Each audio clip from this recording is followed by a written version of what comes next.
हरे कृष्णा। राधे राधे। आप सभी का स्वागत है मेरे YouTube चैनल किस्से किरदारों के में। और आज की कथा जया एकादशी के व्रत कथा पर होगी। तो आइए इस कथा की शुरुआत करते हैं।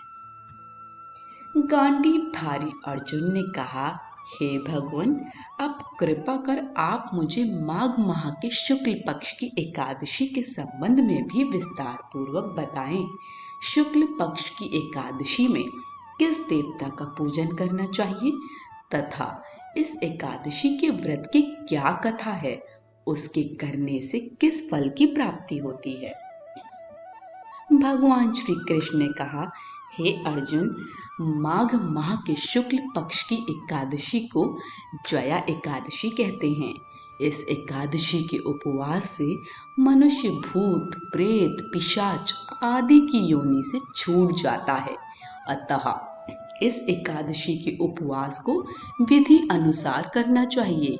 अब मैं तुमसे जया एकादशी के व्रत की कथा कहता हूँ, ध्यान पूर्वक श्रवण करो। एक बार देवताओं के राजा इंद्रनंदन वन में भ्रमण कर रहे थे। चारों तरफ किसी उत्सव का सा माहौल था। गांधर्व गा रहे थे और गंधर्व कन्याएं नृत्य कर रही थीं। वहीं पुष्पवती नामक गंधर्व कन्या ने माल्यवान नामक गंधर्व को देखा और उस पर आसक्त होकर अपने हाव भाव से उसे रिझाने का प्रयास करने लगी। माल्यवान भी उस गंधर्व कन्या पर आसक्त होकर अपने गायन का सुरताल भूल गया।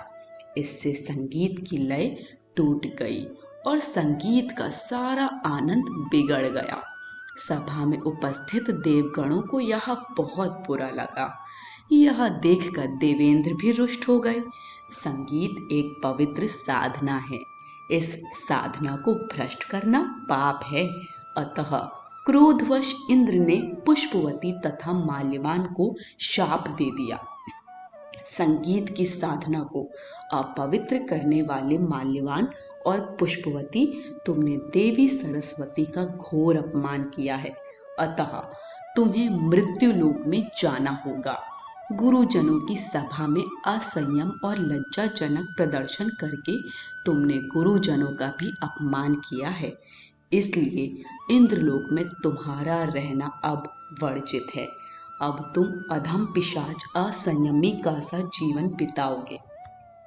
देवेंद्र का शाप सुनकर वे अत्यंत दुखी हुए और हिमालय पर्वत पर पिशाच योनि में दुखपूर्वक जीवन यापन करने लगे। उन्हें गंध रस स्पर्श आदि का तनिक भी बोध नहीं था। वहीं उन्हें असहनीय दुख सहने पड़ रहे थे। रात दिन में उन्हें एक क्षण के लिए भी नींद नहीं आती थी। उस स्थान का वातावरण अत्यंत शीतल था, जिसके कारण उनके रोए खड़े हो जाते थे, हाथ पैर सुन्न पड़ जाते थे, दांत बजने लगते थे। एक दिन उस पिशाच ने अपनी स्त्री से कहा, ना मालूम हमने पिछले जन्म में कौन से पाप किए हैं, जिसके कारण हमें इतनी दुखदाई यह पिशाच योनि प्राप्त हुई है। पिशाच योनि से नरक के दुख सहना कहीं ज्यादा उत्तम है। इसी प्रकार के अनेक विचारों को कहते हुए अपने दिन व्यतीत करने लगे। भगवान की कृपा से एक बार माघ के शुक्ल पक्ष की जया एकादशी के दिन इन दोनों ने कुछ भी भोजन नहीं किया और ना ही कोई पाप कर्म ही किया। उस दिन मात्र फल फूल खाकर ही दिन व्यतीत किया और महान दुख के साथ पीपल के वृक्ष के नीचे विश्राम करने लगे।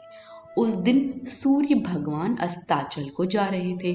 वह रात इन दोनों ने एक दूसरे से सटकर बड़ी कठिनता से काटी। दूसरे दिन प्रातः काल होते ही प्रभु की कृपा से इनके पिशाच योनि से मुक्ति हो गई और पुनः अपनी अत्यंत सुंदर अप्सरा और गंधर्व की देह धारण करके तथा सुंदर वस्त्रों तथा आभूषणों से अलंकृत होकर दोनों स्वर्ग लोक को चले गए। उस समय आकाश में देवगण तथा गंधर्व इनकी स्तुति करने लगे। नागलोक में जाकर इन दोनों ने देवेंद्र को दंडवत किया। देवेंद्र को भी उन्हें उनके रूप में देखकर महान विस्मय हुआ और उन्होंने पूछा, तुम्हें पिशाच योनि से किस प्रकार मुक्ति मिली? उसका पूरा वृत्तांत मुझे बताओ। देवेंद्र की बात सुन माल्यवान ने कहा, हे देवताओं के राजा इंद्र, श्री हरि की कृपा तथा जया एकादशी के व्रत के पुण्य से हमें पिशाच योनि से मुक्ति मिली है। इंद्र ने कहा, हे माल्यवान, एकादशी व्रत करने से तथा भगवान श्री हरि की कृपा से तुम लोग पिशाच योनि को छोड़कर पवित्र हो गए हो, इसलिए हम लोगों के लिए भी वंदनीय हो गए हो, क्योंकि शिव तथा विष्णु भक्त हम देवताओं के वंदना करने योग्य हैं। अतः आप दोनों धन्य हैं। अब आप प्रसन्नता पूर्वक देवलोक में निवास कर सकते हैं। हे अर्जुन, इस जया एकादशी के उपवास से कुयोनि से सहज ही मुक्ति मिल जाती है। जो मनुष्य इस एकादशी का व्रत कर लेता है उसने मानो सभी तप यज्ञ दान कर लिए हैं। जो मनुष्य श्रद्धा पूर्वक जया एकादशी का व्रत करते हैं वे अवश्य ही सहस्त्र वर्ष तक स्वर्ग में वास करते हैं। कथा सार। संगीत देवी सरस्वती का एक अलौकिक वरदान है। यह एक साधना है, एक विद्या है। इसमें पवित्रता आवश्यक है। फिर जिस सभा में अपने से बड़े गुरुजन आदि उपस्थित हो वहाँ प्राणी को संयम और मर्यादा को बनाए रखना चाहिए, ताकि गुरुजनों का अपमान ना हो, उनका सम्मान बना रहे। गुरुजनों का अपमान करने वाला मनुष्य घोर नरक का भागी है।